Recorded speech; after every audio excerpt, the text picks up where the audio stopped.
Na ikiwa tarehe 27 mwezi wa kwanza mwaka wa 2025, karibu katika taarifa za AGR News. Mimi ni Videlis Mushoge, na tunaanza na taarifa kutoka eneo la Gusiland. Magavana wa kaunti mbili Kisii Nyamira ni baadhi ya viongozi ambao wameunga mkono azma ya aliyekuwa waziri wa usalama wa ndani Daktari Fred Matiang'i kuwania urais mwaka wa 2027, huko pia baadhi ya viongozi wakipinga azma yake wakiongozwa na mbunge Javeth Nyakundi ambaye ni mbunge wa Kitutu Chache North, huko pia Silvana Sosoro wakiwa pamoja kwa wale viongozi ambao wamekashifiwa kwa kutomuunga mkono Daktari Fred Matiang'i. National leader tells people, I will put aside 150 billion for market women. I'll put aside 50 billion for boda boda. I'll put aside 100 billion for this. I know how much our budget is and the projected growth of our budget. That time you have not talked about the amount of money that you are taking to counties.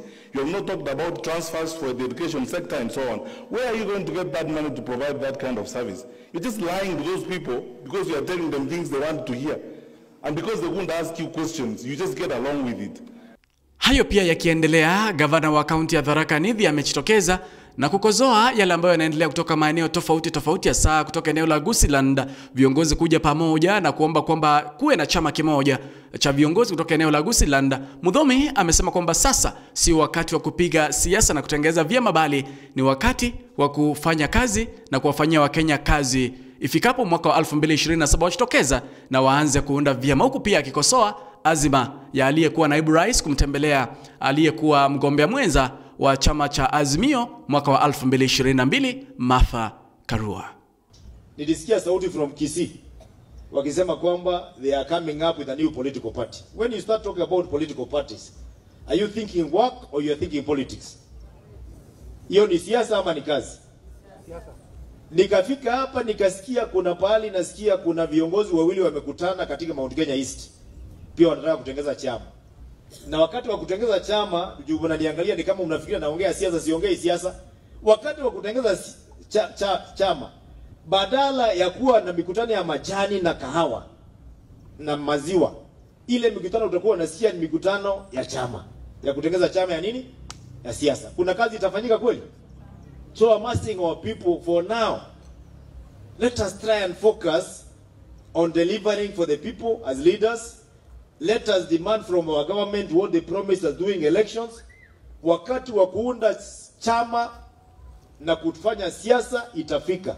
Na tukiachana na hayo, siasa za eneo la Mlima Kenya zinaonekana kuchukua mkondo tofauti baada ya aliyekuwa naibu rais Rigathi Gachagua kutembea katika uzinduzi wa afisi mpya za chama cha DAP-K ambacho kinaongozwa naye Eugene Wamalwa, na vile baadhi ya viongozi wa upinzani wamehudhuria hafla hiyo ambayo ilifanyika pale Karen, Nairobi, huku pia Kalonzo Musyoka na viongozi wengine wakihudhuria hafla hiyo.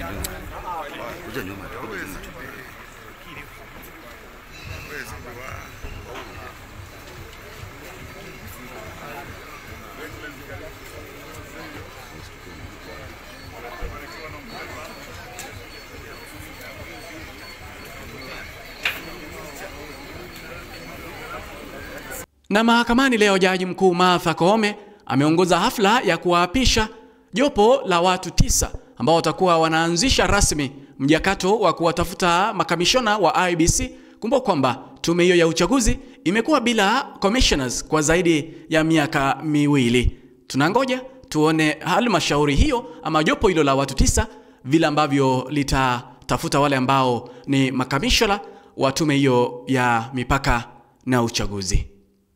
Utmost significance to Kenyans. The future of our democracy depends on the integrity of the men and women you select to lead the IEBC. The commissioners you appoint must be individuals of untainted credibility, committed to independence, impartiality, and the principles enshrined in our Constitution. The IEBC is not just another government agency. It is not just another constitutional commission.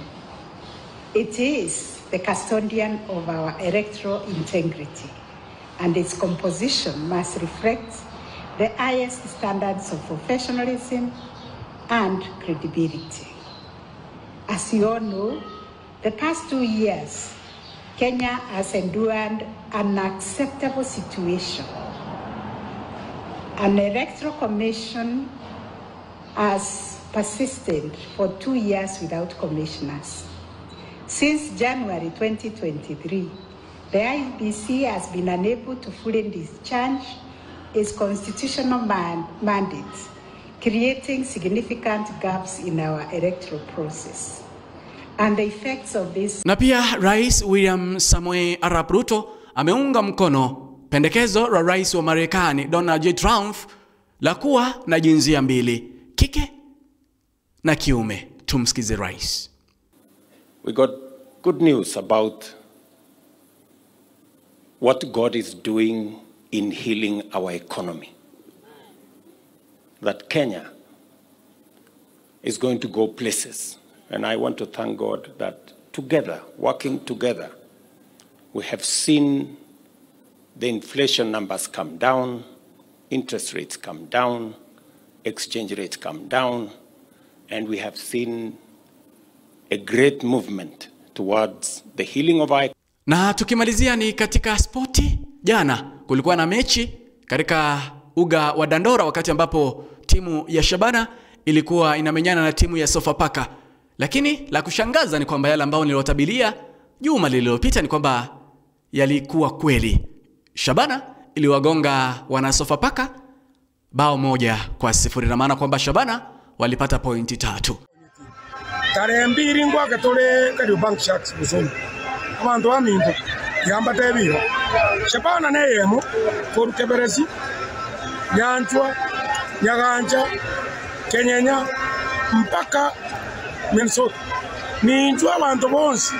Yawata nduntu bwati mangana UDA, nduntu bwati mangana ODM. Shabana ne yemo nere UDA no ere ODM. No ere West. So ege ndule tene kenene. Nduntu na management ndubwati siyasa. Inchu ege zeto ko na bonlera. Kwa tuliji busana cyabo bawi. Nande bago tabozongo. Bago bwa Kariobangi Sharks. Nande no turamo. Igot itukerio tumera na bozongo. They always help the players, motivate the players. There are times when you are facing a lot of pressure, like today, the Shabana players are facing a lot of pressure, and the fans keep on cheering them on and give them strength to move forward. Like we said before, just picking up the positive, trying to be tough mentally, and focus on the next match, because you can't keep on, you can't cry over sports, you need to just keep on moving forward. Hadi wakati mwingine, mimi ni Videlis Moshoge.